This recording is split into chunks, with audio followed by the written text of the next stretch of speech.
sense. Yeah, I want to talk about manufacturing, and I think we're of the same mind on this, but I'm not sure.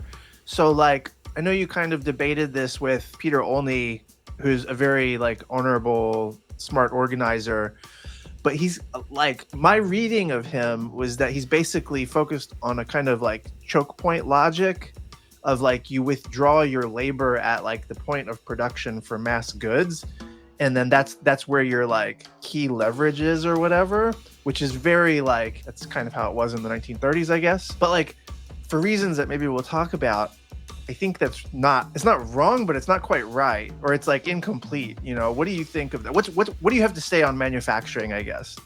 And then we can go Yeah, I from mean, there's a lot to say on manufacturing. The first thing I would say is against Trump, because Trump has this, you know, myth now that manufacturing jobs are necessarily good jobs. So he talks about, you're going to bring back manufacturing, we'll bring back 1950s middle class lifestyle. The reality is manufacturing jobs, when they're not union, generally suck. They suck. Yeah. They tend to be low wage. They tend to be extremely dangerous. And so you just look at the U.S. South today. These are not like stable middle class jobs. These are really tough, very dangerous jobs because they don't have unions. So you need unions to make manufacturing jobs good jobs.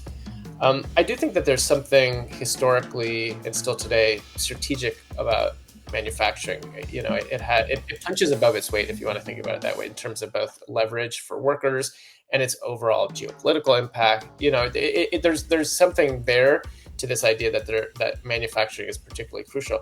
The problem is just that the percentage of the workforce that works in manufacturing today is less than 10%. I was going to say, yeah. So if you're basing your strategy for organizing working people just around these workers, many of whom are still union, it's extremely narrow. You're not going to actually have an answer for how you organize the vast majority of workers. And so you need to be able to provide answers to the service sector, essentially, which is where the vast majority of workers organize. And so it's not wrong to say that some of these workers have more leverage. I do think manufacturing workers tend to have somewhat more leverage, but again, that can be exaggerated because they lost a lot of their leverage with the threat of capital flight.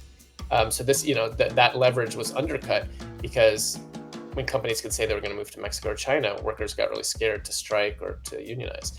So there's a lot of mitigating factors, but I think the big answer is we need to be able to organize the whole economy and not just manufacturing and logistics. Yeah, I mean, the two big things for me was like, one, in the capitalist world system today, advanced economies are necessarily service economies, like disproportionately, right, as a percent of GDP. But then the other thing is like, because of how the world system is structured, manufacturing is the only source of development potential, if you can even call it potential, the only like development ladder, if you will, for the rest of the world. The idea that we're going to take back manufacturing from the rest of the world and then do it here is this counterproductive thing. I think even if you think that's possible, which I think you mentioned, if it's 10% of the economy, that's unrealistic to like rebuild the economy around manufacturing. It ignores reality. But the other self-own about it is that if you're going to be a manufacturing-based economy, you also have to be an export-based economy. You have to have foreign markets. What foreign market is going to be able to buy the shit that you produce if you have taken their only means of growth away from them?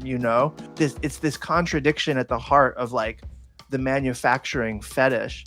And I use fetish advisedly because, like you say, there is a logic to thinking about like punching above its weight is a great way to put it. Like manufacturing is a distinct kind of production from the worker's perspective that has some kind of potential that's different than other sectors.